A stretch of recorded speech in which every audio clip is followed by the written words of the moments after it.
ओम शांति। ओम शांति। आज की तारीख है 31 जुलाई 2025। साकार महावाक्य। बाबा कहते, मीठे बच्चे, तुम सवेरे सवेरे उठकर बहुत प्यार से कहो, बाबा गुड मॉर्निंग।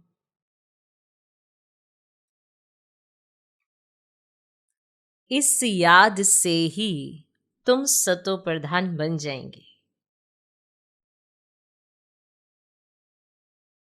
बाबा कहते, मीठे बच्चे, तुम सवेरे सवेरे उठकर बहुत प्यार से कहो, बाबा गुड मॉर्निंग। इस याद से ही तुम सतो प्रधान बन जाएंगे। आज का प्रश्न, एक्यूरेट याद द्वारा बाप की करंट लेने के लिए मुख्य किन गुणों की आवश्यकता है? एक्यूरेट याद द्वारा बाप की करंट लेने के लिए मुख्य किन गुणों की आवश्यकता है? कौन कौन से गुण चाहिए याद से बाप की करंट लेने के लिए? कौन कौन से गुण चाहिए याद से बाप की करंट लेने के लिए? याद सभी करते हैं, सभी याद करते हैं, याद करते हैं। करंट मिलती, हर बार बैठते करंट मिलती, जैसे ही बैठते करंट मिलती। याद तो वही होती है ना, याद आई, करंट फील हुई।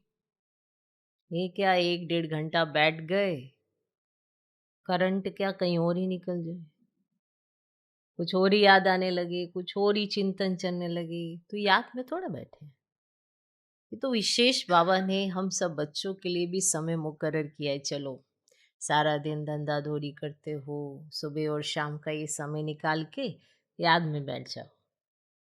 समय दिया है हमको। पहले ऐसे कोई समय निर्धारित नहीं किया था, हर समय ही याद थी।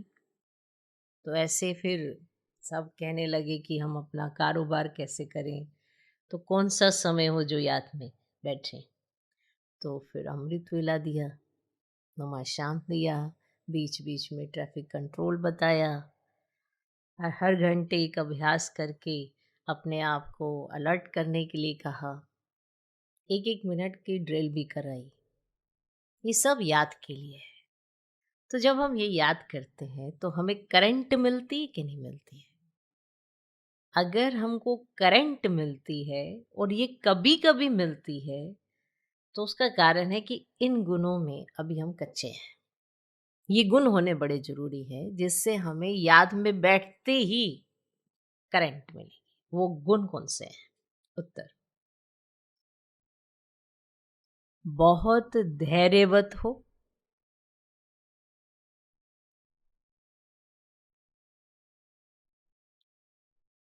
समझ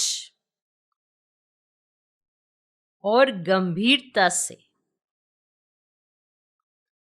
अपने को आत्मा समझ याद करने से बाप की करंट मिलेगी। बहुत धैर्यवत हो,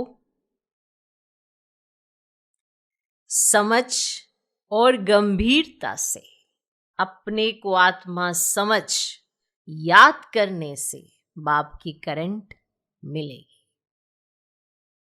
तो धैर्यवत, समझ से, गंभीरता से अपने को आत्मा समझेंगे तो बाप की करंट मिलेगी और आत्मा सतो प्रधान बनती जाएगी। तुम्हें अभी बाप की याद सतानी चाहिए। तुम्हें अभी बाप की याद सतानी चाहिए, क्योंकि बाप से बहुत भारी वर्षा मिलता है।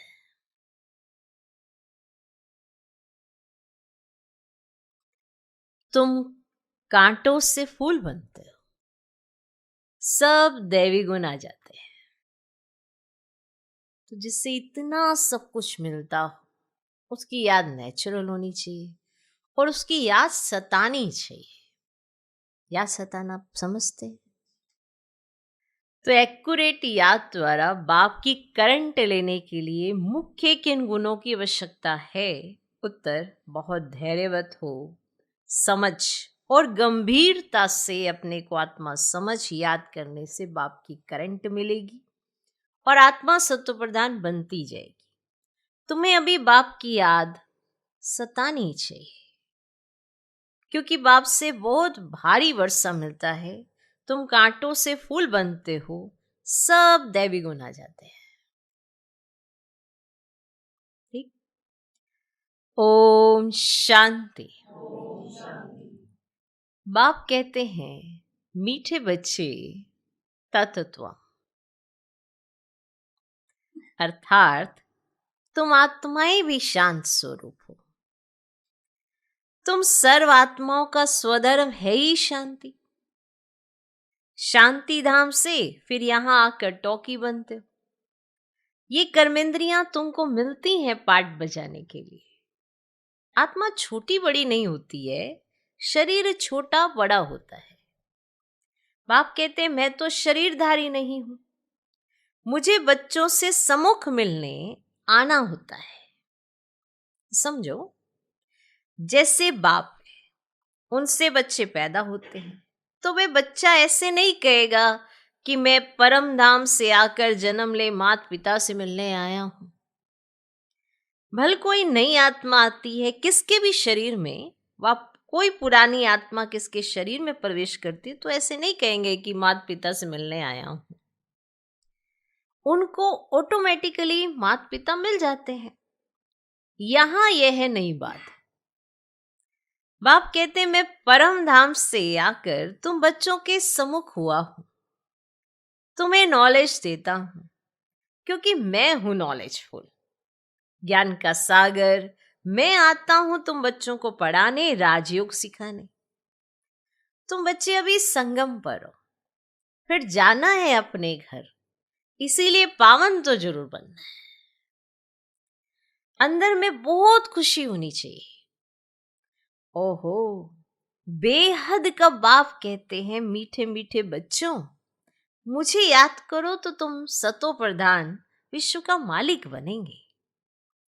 और बाप बच्चों को कितना प्यार करते हैं। ऐसे नहीं कि सिर्फ टीचर के रूप में पढ़ाकर घर चले जाते हैं। ये तो बाप भी है, टीचर भी है, तुमको पढ़ाते हैं, याद की यात्रा भी सिखलाते हैं। तो विश्व का मालिक बनाने वाले, पति से पावन बनाने वाले बाप के साथ बहुत लव होना चाहिए। सवेरे सवेरे उठकर पहले पहले शिव बाबा से गुड मॉर्निंग करना चाहिए। बच्चों को अपने दिल से पूछना है कि हम सवेरे उठकर कितना बेहद के बाप को याद करते। अपने दिल से पूछे। सवेरे उठ बाबा से गुड मॉर्निंग करें, ज्ञान के चिंतन में रहें, तो खुशी का पारा चढ़े। मुख्य है ही याद, इससे भविष्य के लिए बहुत भारी कमाई होती है। कल्प कल्पांतर ये कमाई काम आएगी। तुम्हें बड़ा धैर्यवत बन, गंभीरता और समझ से याद करना है। मोटे हिसाब में तो भल कह देते हैं कि हम बाबा को बहुत याद करते हैं, परंतु एक्यूरेट याद करने में मेहनत है। जो बाप को जास्ती याद करते हैं ना, उनको करंट जास्ती मिलती है, क्योंकि याद से याद मिलती है। ज्ञान और योग, योग और ज्ञान दो चीजें हैं। योग की बहुत भारी सब्जेक्ट है। योग से ही आत्मा सतो प्रधान बनती है। याद बिना सतो प्रधान होना असंभव है। अच्छी रीति प्यार से बाप को याद करेंगे तो ऑटोमेटिकली करंट मिलेगी, हेल्दी बन जाएंगे। करंट से आयु भी बढ़ती है। बच्चे याद करते हैं तो बाबा भी सर्च लाइट देते हैं। अब बच्चे याद करेंगे तो बाबा भी सर्च लाइट देंगे। मीठे बच्चों को ये पक्का याद रखना है, शिव बाबा हमको पढ़ाते हैं। शिव बाबा पतित पावन भी है, सदगति दाता भी है। सदगति माना स्वर की राजाई देते हैं। बाबा कितना मीठा है, कितना प्यार से बच्चों को बैठ पढ़ाते हैं। बाप दादा द्वारा हमको पढ़ाते हैं। बाबा बच्चों को कितना प्यार करते हैं, कोई तकलीफ नहीं देते, सिर्फ कहते हैं मुझे याद करो और चक्र को याद करो। बाप की याद में दिल एकदम ठर जानी चाहिए। एक बाप की याद सतानी चाहिए, क्योंकि बाप से वर्षा कितना भारी मिलता है। अब जैसे इतना सब कुछ मिलता हो, उसकी याद तो सतानी ही चाहिए। अपने को देखना चाहिए हमारा बाप के साथ कितना लव है, कहां तक हमारे में दैवी गुण है। क्योंकि तुम बच्चे अब कांटों से फूल बन रहे हो। जितना जितना योग में रहेंगे, उतना कांटों से फूल सतो प्रधान बनते जाएंगे। जो बहुत कांटों को फूल बनाते हैं ना, उन्हें इस सच्चा खुशबूदार फूल कहेंगे। वे कभी किसको कांटा नहीं लगाएंगे। क्रोध भी बड़ा कांटा है, बहुतों को दुख देते हैं। अभी तुम बच्चे कांटों की दुनिया से किनारे पर आ गए हो, तुम हो संगम पर। जैसे माली फूलों को अलग पॉट में माना बर्तन में निकाल कर रखते हैं ना, वैसे ही तुम फूलों को भी अब संगम युगी पॉट में अलग रखा हुआ है। फिर तुम फूल स्वर्ग में चले जाएंगे, कलयुगी कांटे भस्म हो जाएंगे। बाप कहते मीठे बच्चे, जितना तुम बहुतों का कल्याण करेंगे, उतना तुमको भी उजूरा मिलेगा। बहुतों को रास्ता बताएंगे तो बहुतों की आशीर्वाद मिलेगी। ज्ञान रत्नों से झोली भरकर फिर दान करना है। अब ज्ञान सागर तुमको रत्नों की थालियां भर भर कर देते हैं। जो उसका दान करते वही सबको प्यारे लगते हैं। बच्चों के अंदर में कितनी खुशी होनी चाहिए। सेंसिबल बच्चे जो होंगे ना, वे तो कहेंगे हम बाबा से पूरा वर्षा ही लेंगे, पूरा ही वर्षा लेंगे, एकदम चटक पड़ेंगे। बाप से बहुत लव रहेगा, क्योंकि जानते हैं प्राण देने वाला बाप मिला है। नॉलेज का वरदान ऐसा देते हैं जिससे हम क्या से क्या बन जाते हैं। इनसॉल्वेंट से सॉल्वेंट बन जाते हैं। इतना भंडारा भरपूर कर देते हैं। जितना बाप को याद करेंगे, उतना लव रहेगा, कशिश होगी। सुई साफ होती है तो चुंबक तरफ खींच जाती है ना, तो बाप की याद से कट निकलती जाएगी। एक बाप के सिवा कोई याद ना आए। बाप समझाते मीठे बच्चे, गफलत मत करो, स्वदर्शन चक्रधारी बनो, लाइट हाउस बनो। और स्वदर्शन चक्रधारी बनने की प्रैक्टिस अच्छी हो जाएगी तो फिर तुम जैसे ज्ञान का सागर हो जाएंगे। जैसे स्टूडेंट पढ़कर टीचर बन जाते हैं ना, तुम्हारा धंधा ही है। सबको स्वदर्शन चक्रधारी बनाओ, तब ही चक्रवर्ती राजा रानी बनेंगे। बाप कहते बच्चे, तुम्हारे बिगर हमको भी जैसे बेआरामी होती है। जब समय होता है ना, तो बेआरामी हो जाती है, बस अभी हम जाओ। बच्चे बहुत पुकारते हैं, बहुत दुखी है, तरस पड़ता है, इसीलिए मैं आता हूं तुम बच्चों को सब दुखों से छुड़ाने। अभी तुम बच्चों को घर चलना है, फिर वहां से तुम आप ही सुखधाम चले जाएंगे। वहां मैं तुम्हारा साथी नहीं बनूंगा। अपनी अवस्था अनुसार तुम्हारी आत्मा चली जाएगी। परम धाम जाएंगे, फिर उसके बाद स्वर्ग में सब अपने अपने अवस्था अनुसार आ जाएंगे, जैसी जिसने जो पोजीशन ली होगी। संगम पर जिसने जैसी पढ़ाई की होगी, संगम पर जिसने जैसे श्रीमत का पालन किया होगा, उसी आधार पर। अच्छा, मीठे मीठे सिकिलदे बच्चों प्रति माता पिता बाप दादा का याद प्यार और गुड मॉर्निंग। रूहानी बाप के रूहानी बच्चों को नमस्ते। हम रूहानी बच्चों की भी रूहानी बाप को नमस्ते नमस्ते नमस्ते। Good morning good morning good morning. धारणा के लिए मुख्य सर, पहला पॉइंट, बाप की करंट ऑटोमेटिक लेने के लिए बहुत प्यार से बाप को याद करना है। बाप की करंट ऑटोमेटिक लेने के लिए बहुत प्यार से बाप को याद करना है। ये याद ही हेल्दी बनाएगी, ये याद ही हेल्दी बनाएगी। करंट लेने से ही आयु बढ़ेगी, करंट लेने से ही आयु बढ़ेगी। याद से ही बाप की सर्च लाइट मिलेगी, याद से ही बाप की सर्च लाइट मिलेगी। दूसरा पॉइंट, गफलत छोड़ स्वदर्शन चक्रधारी लाइट हाउस बनना है।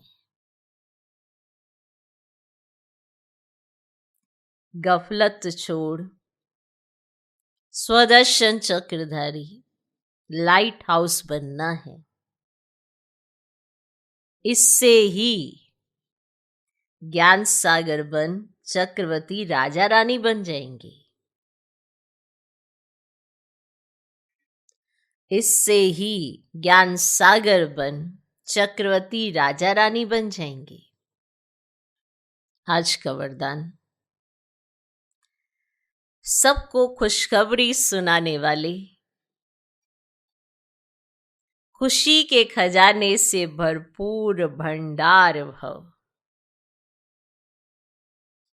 सबको खुशखबरी सुनाने वाले, खुशी के खजाने से भरपूर भंडार भव। सदा अपने इस स्वरूप को सामने रखो कि हम खुशी के खजाने से भरपूर भंडार हैं। खुशी के खजाने से जो भी अनगिनत और अविनाशी खजाने मिले हैं, उन खजानों को समृद्धि में लाओ। खजानों को समृद्धि में लाने से खुशी होगी, और जहां खुशी है वहां सदा काल के लिए दुख दूर हो जाते हैं। जहां खुशी है वहां सदा काल के लिए दुख दूर हो जाते हैं। खजानों की समृद्धि से आत्मा समर्थ बन जाती है, व्यर्थ समाप्त हो जाता है। भरपूर आत्मा कभी हलचल में नहीं आती, भरपूर आत्मा कभी हलचल में नहीं आती।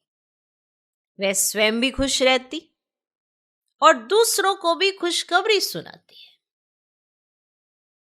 आज का स्लोगन, योग्य बनना है तो कर्म और योग का बैलेंस रखो।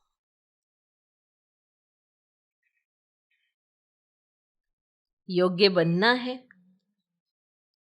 तो कर्म और योग का बैलेंस रखो। देखो, कर्म तो करना ही है, पर योग शामिल करना है। याद साथ होनी चाहिए कि आप किस लिए कर्म कर रहे हो, किसकी याद में रहकर कर्म करना है। अब योग्य तो सब कोई, हर कोई चाहता है कि मैं बन जाऊं, पर अगर कर्म में योग शामिल होगा तभी तो योग्य कहलाए जाएंगे। अब परफेक्ट बनना कौन नहीं चाहता। मैं 16 कला संपूर्ण बनूं, संपूर्णता को प्राप्त करूं, हर कोई चाहता है, पर चाहना और करना भी तो है। तो हर कर्म में योग शामिल भी तो करना है, तो उसका बैलेंस बनाना है। तो योग्य बनना है तो कर्म और योग का बैलेंस रखो। अव्यक्त इशारे। संकल्पों की शक्ति जमा कर श्रेष्ठ सेवा के निमित्त बनो। सेवा में मुख द्वारा संदेश देने में समय भी लगाते हो, संपत्ति भी लगाते हो, हलचल में भी आते हो, थकते भी हो, लेकिन श्रेष्ठ संकल्प की सेवा में ये सब बच जाएगा। तो इस संकल्प शक्ति को बढ़ाओ। दृढ़ता संपन्न संकल्प करो तो प्रत्यक्षता भी जल्दी होगी। दृढ़ता संपन्न संकल्प करो तो प्रत्यक्षता भी जल्दी होगी। तो सेवा में मुख द्वारा संदेश देने में समय लगाते हो, संपत्ति भी लगाते हो, हलचल में भी आते हो, थकते भी हो, लेकिन श्रेष्ठ संकल्प की सेवा में ये सब बच जाएगा। तो इस संकल्प शक्ति को बढ़ाओ। दृढ़ता संपन्न संकल्प करो तो प्रत्यक्षता भी जल्दी होगी। ओके जी। तो सभी सोच रहे हैं कि आज मुरली इतनी छोटी, तो आपका सोचना बड़ा उचित है क्योंकि मुरली तो इतनी ही छोटी है, पर साथ में एक थोड़ा सा गिफ्ट भी है, तो वो गिफ्ट ले लो, है ना। अब ये गिफ्ट क्या है कि संदेश पुत्रियों द्वारा ड्रामा के कुछ गुह्य रहस्य है। ड्रामा के कुछ गुह्य रहस्य, उसके पॉइंट्स हैं, 10 पॉइंट्स हैं। इस पर आप सभी मनन चिंतन करना। ये बहुत जरूरी है कि आपके पास संदेश आया, आपने सुन लिया, तो उसके बाद मनन चिंतन भी होता है कि आपको कितना समझ में आया, आपने उसमें से क्या निकाला, क्या समझा। पॉइंट्स तो वही हैं, आपको क्या समझ में आया। क्या आप उस पोजीशन तक पहुंच गए हैं कि आपको ये रहस्य अच्छी रीति समझ में आए, ये अर्थार्थ जैसे बाप दादा समझाना चाहते हैं। ठीक है। तो आपने मुरली तो सुनी, छोटी सी मुरली थी, उसमें बाबा ने आपको बहुत बहुत बहुत प्यार किया, प्यार से दुलार से आपको बताया। अब आप ड्रामा के कुछ गुह्य रहस्य सुनो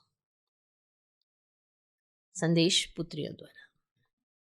पहला पॉइंट,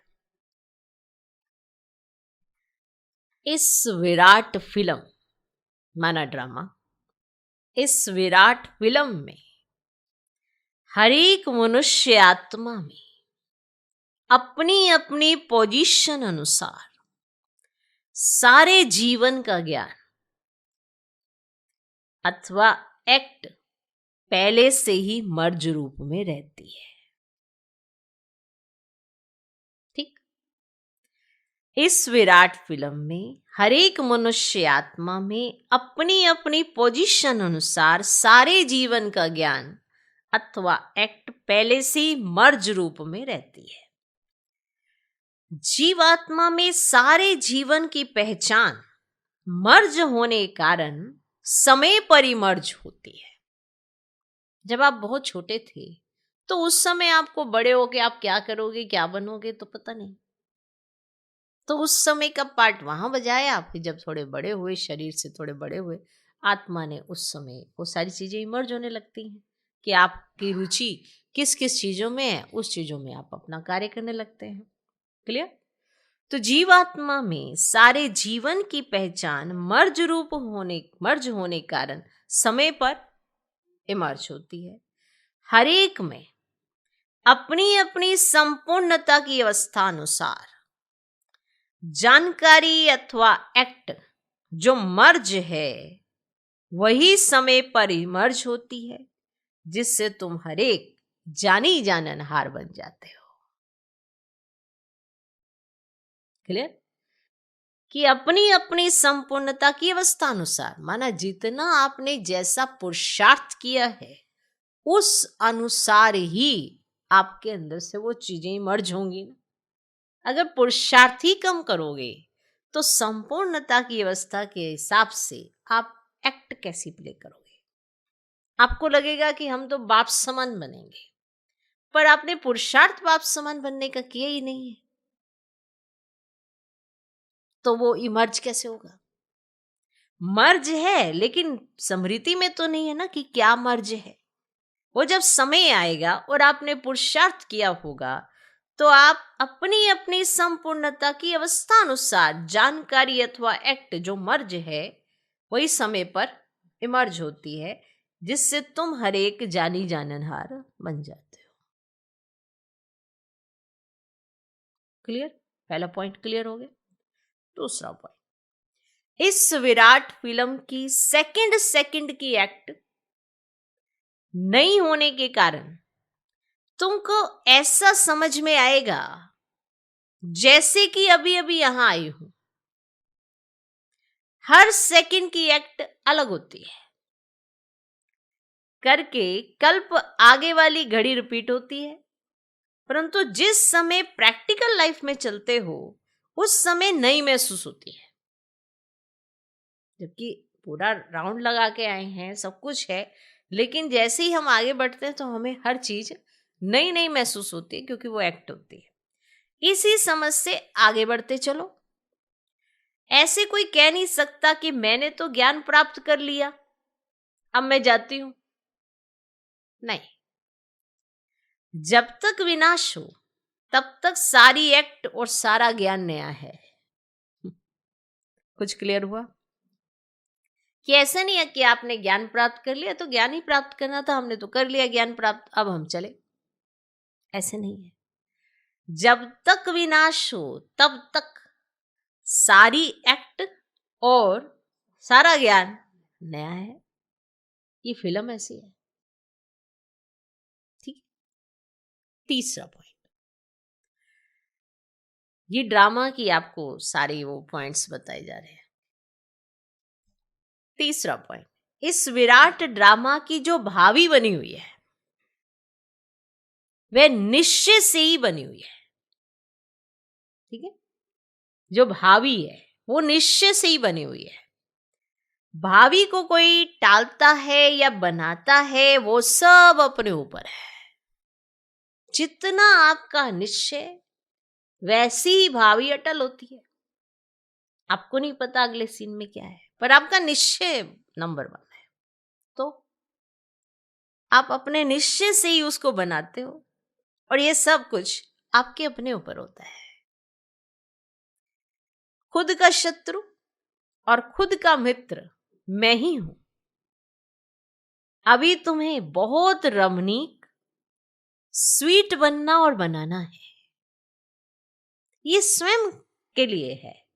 कि माना कहीं कह देते ना, अरे भाभी तो पहले से ही बनी हुई है, ड्रामा पहले से ही बना हुआ है, पर बनाया कैसे आपने?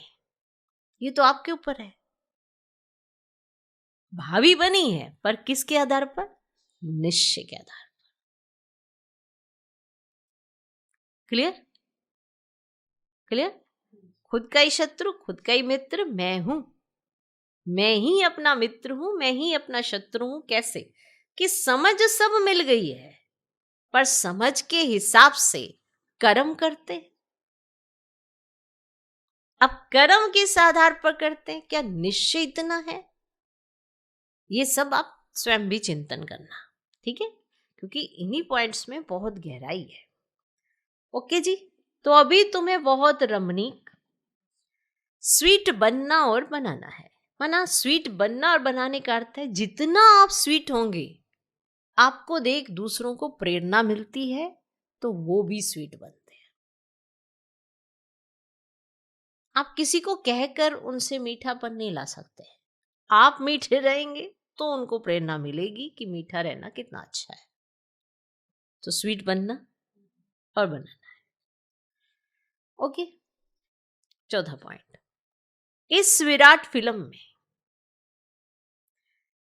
ये सहन करना भी तुम्हारे लिए कल्प पहले वाला एक मीठा सपना है। अब देखो, एक ही लाइन के अंदर कितनी गहराई है। अब इतनी गहरी गहरी बातें संदेश पुत्रियां संदेश में लाई, और फिर मनन चिंतन करके आप इसमें से अर्थ निकाल सकते हो कि ओरिजिनलिटी क्या है। तो इस विराट फिल्म में ये जो पूरी फिल्म है, ये पूरा ड्रामा है, इसमें ये जो सहन करना भी ना तुम्हारे लिए कल पहले वाला एक मीठा सपना है, क्योंकि तुम्हें फिर भी कुछ होता नहीं है। जिन्होंने भी तुम्हें तंग किया है वो भी कहेंगे क्या, देखो आपने सहन किया, ये पॉइंट बहुत ही जबरदस्त है। कई ऐसे कहते हैं मैंने बहुत सहन किया, बहुत सहन किया, और ये हमें बिल्कुल क्लियर है कि आपने सहन किया, ठीक है, आप सहन कर रहे हैं और आप ये बार बार अपने अंदर रिवाइज करते हैं कि मैंने सहन किया, तो आपने सहन नहीं किया, आपने नोट किया है। अब बताओ, चलो फिर भी मान लो किसी ने आपको बहुत तंग किया तो ही आपने सहन किया। आप सहन कर रहे हैं और समाये जा रहे हैं, आपको महसूस तभी नहीं आती क्योंकि आप बाप के प्यार में इतने समाये हुए हैं। ठीक है, इस वर्ल्ड ड्रामा के अंदर एक बड़ा मीठा सा सपना है। सपना इसीलिए कि एक इस गुण के आधार पर आप कितनी बड़ी लॉटरी ले सकते हो आने वाले समय के लिए। कैसे कि आप सहन करते हो तो आपको होता कुछ नहीं है, ऐसे नहीं आपको कोई बहुत बड़ा नुकसान हो जाना है, आपको कुछ नहीं होता है। और जिन्होंने भी तुम्हें तंग किया है वो भी कहेंगे कि मैंने इनको इतना तंग किया, तो आपने सहन किया, आपकी सहन शक्ति उन्होंने भी देखी है ना, क्योंकि उन्होंने आपको तंग किया। तो जिन्होंने आपको तंग किया वो भी आने वाले समय में आपकी सहन शक्ति के आधार से देखते हैं कि हमने इनको इतना तंग किया, दुखी किया, परंतु यह तो फिर भी डिवाइन यूनिटी, सुप्रीम यूनिटी, विजयी पांडव बनकर रहते हैं।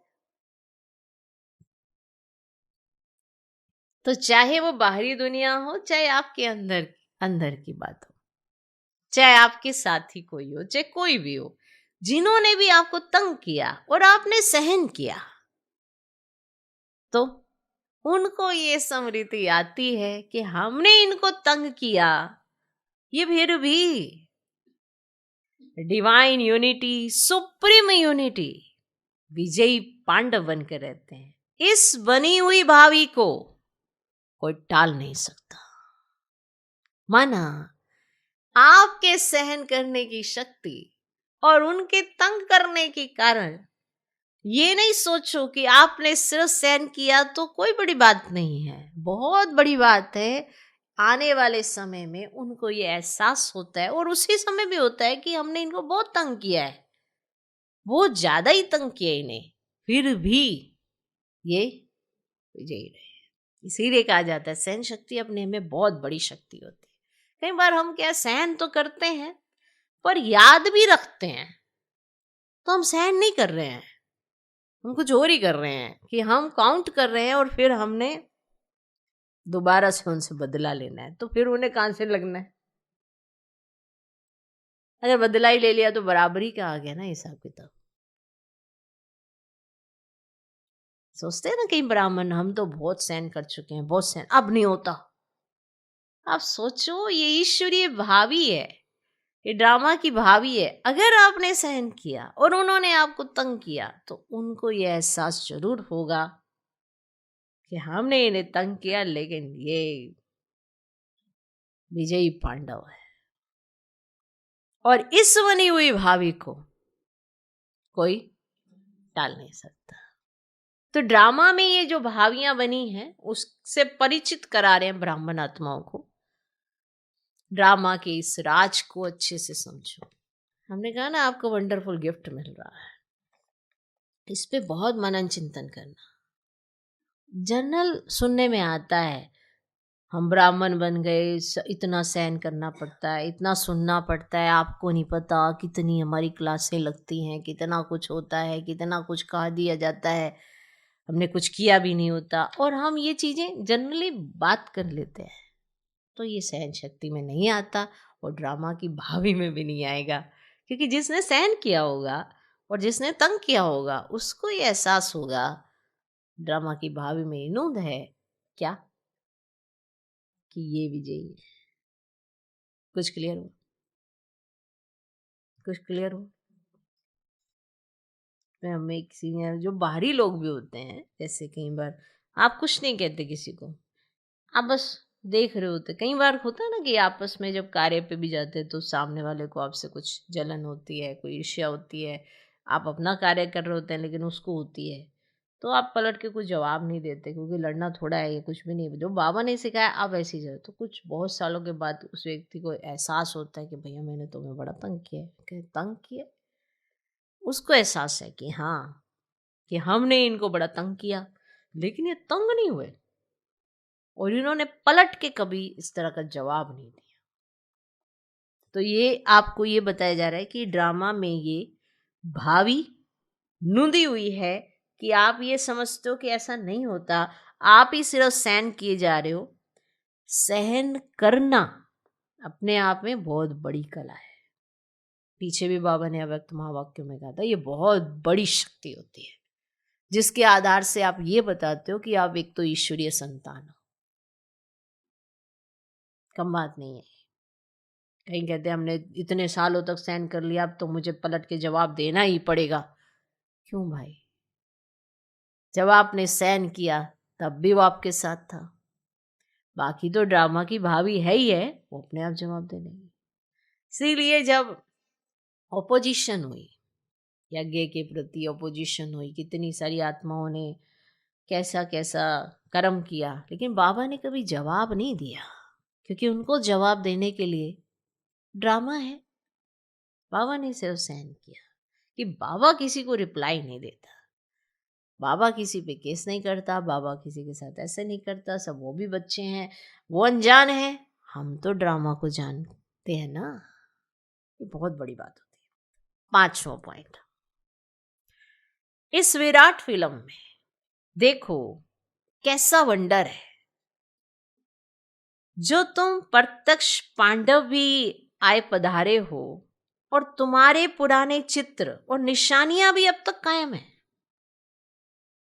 जैसे पुराने कागज, पुराने शास्त्र, गीता, पुस्तक आदि संभाल कर रखते हैं, फिर उसका बहुत मान होता है। ऐसी पुरानी चीजें कायम होते हुए अब नई वस्तु इन्वेंशन होती है। पुरानी गीता प्रैक्टिकल में होते, नई गीता इन्वेंट हुई है। पुराने की अंत तब होती जब नए की स्थापना हो। अभी तुम प्रैक्टिकल में ज्ञान को जीवन में प्रत्यक्ष धारण करने से दुर्गा, काली आदि बनी हो। प्रत्यक्ष ज्ञान को जीवन में धारण करने से दुर्गा बनी हो, काली आदि बनी हो। फिर पुराने स्थूल जड़ चित्रों का विनाश होता है और नए चैतन्य स्वरूप की स्थापना होती है। क्लियर? 6वां पॉइंट, इस विराट फिल्म में प्लान अनुसार संगम के स्वीट समय आप अनन्य देवी बच्चे ही विकारों पर विजय प्राप्त कर बैकुंठ की स्वीट लॉटरी प्राप्त है। आपका यह ललाट कितना लकी है। इस समय तुम नर और नारी अविनाशी ज्ञान से पूज्य योग्य देवता पद पाते हो। यही है इस संगम के सुहावने वंडरफुल समय की वंडरफुल रीति। तो ये ड्रामा के आज आप सुन रहे हो। 7वां पॉइंट, कुछ क्लियर हुआ?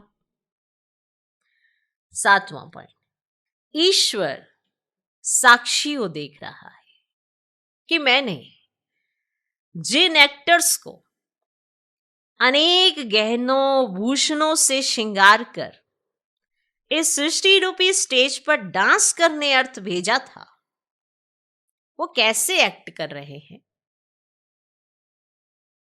ईश्वर साक्षी होकर देख रहे हैं कि मैंने जिन एक्टर्स को अनेक गहनों भूषणों से श्रृंगार करके, क्योंकि एक्टर्स हो, श्रृंगार करके इस सृष्टि रूपी स्टेज पर डांस करने अर्थ भेजा था, वो कैसे एक्ट कर रहे हैं। मैंने अपने दैवी बच्चों को गोल्डन मनी, सिल्वर मनी देकर कहा था कि ये भूषण, ये गहने पहनकर खुश मिजाज होकर साक्षी बन एक्ट में एक्ट भी करना, माना ये गहने आभूषण, अब ये खुश मिजाज होकर साक्षी होकर एक्ट भी करना, और साक्षी हो इस खेल को भी देखना, खुद भी एक्ट करना और जो आसपास ये जो खेल चल रहा है उसको भी देखना, फंसना नहीं। मैंने कहा था फंसना नहीं। लेकिन आधा कल्प राज्य भाग्य भोग कर फिर आधा कल्प अपनी ही रची हुई माया में फंस गए। अब फिर मैं तुम्हें कहता हूं, इस माया को छोड़ दो। इस ज्ञान मार्ग में विकारी कार्य से पलट निर्विकारी बनने से आदि मध्य अंत दुख से छूट जन्म जन्मांतर के लिए सुख प्राप्त कर लेंगे। 8वां पॉइंट, अपने से कोई भी ऊंच अवस्था वाले द्वारा यदि कोई सावधानी मिलती है, विशेष पॉइंट है, अपने से ऊंच अवस्था वाले से यदि कोई सावधानी मिलती है तो उनको राजयुक्त उठाने में ही कल्याण है, कि उस सावधानी के राज को समझना है, वैसे ही उठाना चाहिए आपको, इसमें कल्याण है।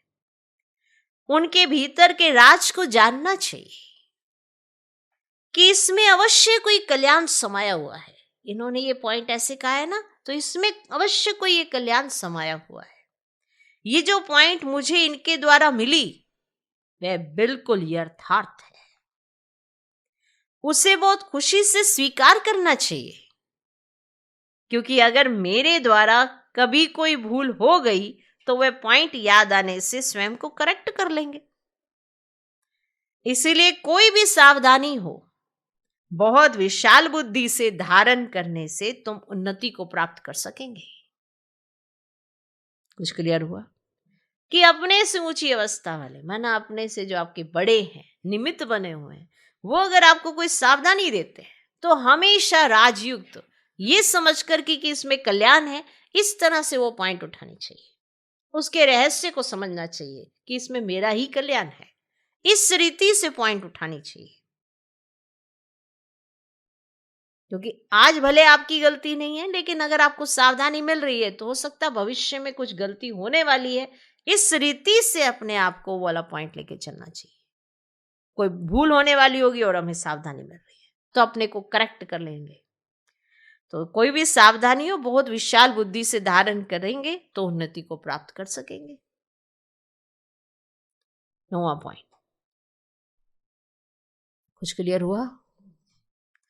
अभी तुम्हें नित्य अंतर्मुख होकर योग में रहना है, क्योंकि अंतर्मुख होने से स्वयं को देख सकेंगे, सिर्फ देखेंगे नहीं, परिवर्तन भी कर सकेंगे। यही है सर्वोत्तम अवस्था। अपने को देखना है कि कहाँ मैं गलत हूं, क्या मैंने कुछ ऊपर नीचे तो नहीं कर दिया, करेक्शन करनी है अपनी। यह है सर्वोत्तम अवस्था। जब पता है हर एक अपनी स्टेज पर मान पुरुषार्थी है, तो कोई भी पुरुषार्थी के लिए आर्ग्यू नहीं चल सकती, क्योंकि वो अपनी स्टेज अनुसार पुरुषार्थी है। उनकी स्टेज को देख उनसे गुण उठाओ, अगर गुण नहीं उठा सकते हो तो उसे छोड़ दो, लेकिन उसको फॉलो करने नहीं चल जाओ। समझे? अच्छी चीज भले उठा लो, लेकिन अगर नहीं उठा सकते या कुछ भी ऐसा तो उससे भी छोड़ दो, चलो ठीक है। तो जब पता है कि हर एक अपनी स्टेज अनुसार पुरुषार्थी है, तो कोई भी पुरुषार्थी के लिए आर्ग्यू नहीं चल सकती, ये ऐसा क्यों करता, वो वैसा क्यों करता, वो वैसा क्यों करता है। वो अपनी स्टेज अनुसार पुरुषार्थी है, उनकी स्टेज को देख उनसे गुण उठाओ, अगर गुण नहीं उठा सकते हो तो उसे छोड़ दो। कुछ क्लियर हुआ? 10वां पॉइंट, तुम सदा अपने सर्वोत्तम लक्ष्य को सामने देख अपने को ही देखो। तुम हर एक व्यक्तिगत पुरुषार्थी हो, इंडिविजुअल पुरुषार्थ करने के लिए कहा है ना। तुम अपने तरफ नजर रख, आगे दौड़ते रहो, कोई भल क्या भी करता रहे, परंतु मैं अपने स्वरूप में स्थित रहूं, अन्य किसी को ना देखो। अपने बुद्धि योग बल से मैं उसकी अवस्था को जान लूं।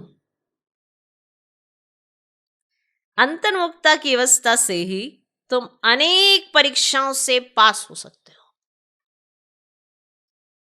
जितनी अंतर्मुखता होगी उतना आप अपने अंदर झांकेंगे कि मुझसे कोई भूल ना हो, ना कि दूसरों की भूलों की तरफ आपकी नजर हो। इसीलिए मैं किसी अन्य को ना देखूं, अपने बुद्धि योग बल से मैं उसकी अवस्था को जान लूं कि अभी वो हलचल में है, तो फिर अगर मैं भी उसको देखूंगा तो मैं भी तो हलचल में ही आऊंगा। इसीलिए अंतर्मुखी होकर अपनी अवस्था को देखो और अनेक परीक्षाओं से पास हो सकते हो। अच्छा, ओम शांति।